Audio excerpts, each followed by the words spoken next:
Hello everyone, मेरा नाम है Saurabh Kumar, MBBS second year student. तो मैं सोच रहा था कि कुछ एनसीईआरटी के चैप्टर्स के वीडियो बना दूं, क्योंकि जब मैं भी पढ़ता था ना तो मुझे कुछ दिक्कतें आती थी। तो इसीलिए पूरा मैंने एनसीईआरटी का बनाया है, जिसको कि मतलब एक लाइन डायग्राम में बनाया था कि आप जब एनसीईआरटी का लाइन पढ़े फिर आप इसको आराम से याद कर सकते हो, और इतना ही आपको याद करना होगा। तो जो सबसे पहले मैंने स्टार्ट किया वो क्या है, बायोलॉजिकल क्लासिफिकेशन, जो टोटली एनसीईआरटी का लिया है। तो इसमें हम सबसे पहले इंट्रोडक्शन पढ़ेंगे। तो जब इंट्रोडक्शन में आते हैं ना तो क्लासिफिकेशन में आता है कि क्या चीज़ कैसे स्टार्ट हुआ, मतलब क्लासिफिकेशन कैसे स्टार्ट हुए। तो जो सबसे पहले दिया था वो अरिस्टोटल ने दिया था। तो इसका जो बेस था ना वो था मॉर्फोलॉजिकल कैरेक्टर। ठीक है, ये इंपॉर्टेंट होता है क्योंकि कई बार बेसिस पूछ दिया जाता है कि अरिस्टोटल ने किस बेस पे दिया था। तो मॉर्फोलॉजिकल कैरेक्टर था। उसने प्लांट्स को 3 पार्ट में बांटा, herbs, shrubs, tree.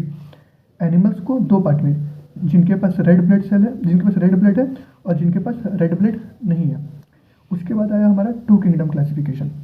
2 kingdom classification जो था वो हमें लीनियस ने दिया था। तो इसने ना सीधा ब्रॉडली बांट दिया कि एक प्लांटी होगा, दूसरा एनिमल होगा।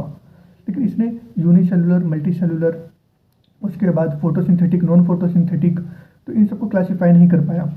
तो ये सब इसका डिसएडवांटेज था या ड्रॉबैक्स था, जिसके कारण इसको इतना नहीं माना गया। इसके बाद हमारा 3 किंगडम और 4 किंगडम आया, जो एनसीईआरटी में नहीं था और वो इतना इंपॉर्टेंट भी नहीं होता।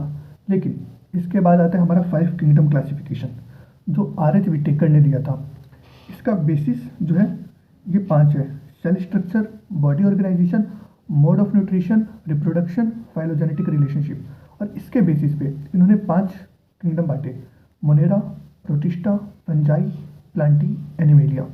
मैंने यहाँ पे ग्रीन स्टार कर रखा है, ये इसलिए क्योंकि अगर आप PYQ देखेंगे तो इस पूरे इंट्रोडक्शन से बस यहीं से मैक्सिमम क्वेश्चन आया है कि 5 किंगडम क्लासिफिकेशन किसने दिया, उसमें 4 साइंटिस्ट के नाम है, या आर.एच. विटेकर ने जो बेसिस लिए थे तो उन बेसिस में कौन सा नहीं है।